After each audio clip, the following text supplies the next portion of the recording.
video we will talk about how to pronounce this sound. Yeah. So it might sound like the English sound sh, but it's a little bit different. And I will explain to you what the difference is. But first I want you to know how to recognize this sound. You've probably noticed that in Norwegian there are many ways to write the sounds sh and hj. You might not hear the difference yet, but I will show you the ways to recognize which one is which and then how to pronounce the one that is most difficult.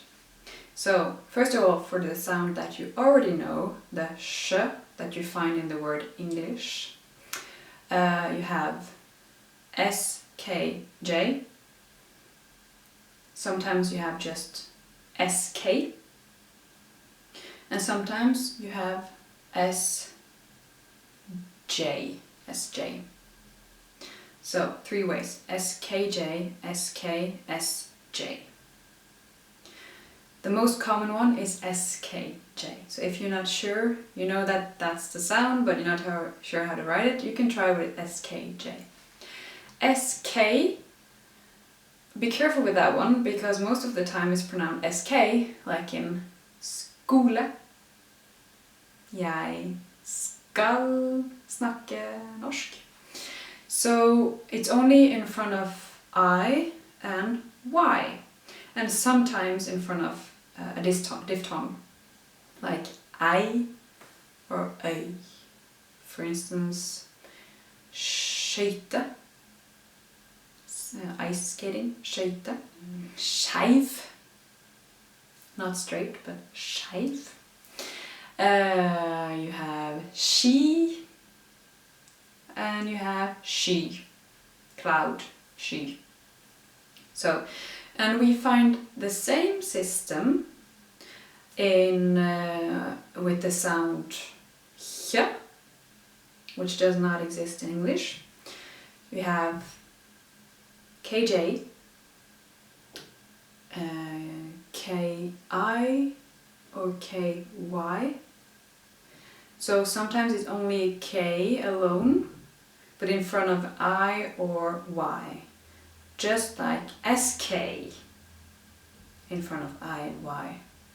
And the reason is that there cannot be a J before I or Y. So it's not possible to say KJY or KJI. And that's the same logic for SK. SKJI does not work. SKJY does not work either. So whenever there is an I or a Y, you cannot choose the form which finishes with a J. So, but it's not always the case. We have some words with K and I or K and Y, and they're still pronounced as a K. So it's not always the case, but very often. So you have KJ and K in front of I, K in front of Y. That's where you should pronounce hj. You also have some few words with a T and a J, but there are not many.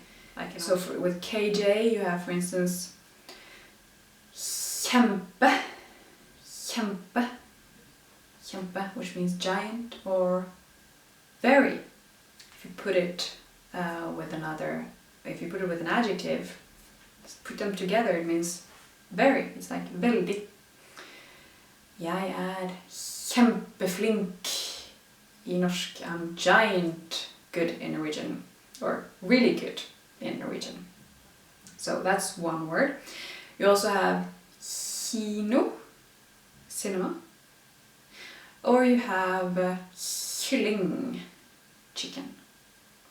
So how do I pronounce these sounds? Kjempe, kino, kylling. So what you've probably noticed is that in both of these two writings there is no S. While with the sound that you find in English, the sh sound, you have S KJ, SK, SJ. That's a way to remind you that those three sounds, well, those three writings are pronounced in the front of the mouth, where you pronounce the S. Okay, so when you say sh, you can feel that your tongue is like, it's approaching to the palate to make the air that passes very narrow, the way very narrow. But when you say k, k, the sound k is pronounced in the back of your mouth. So for k, kj and ky, that's the base, that's the place where you should pronounce the h sound, same place as where you pronounce k. So it's actually more or less like a pronounced k sound. So there's no explosion, but it comes like a soft k. So it's like, just drag it out. Here it's like, and then what you can try to do is arch your tongue a little bit, so it's not just one spot touching the palate, but a little bit larger spot. So it's not but okay, you can practice that one. So start with long K, and then imagine that it's a bigger part of your tongue in the back, going towards the palate. Okay, so it's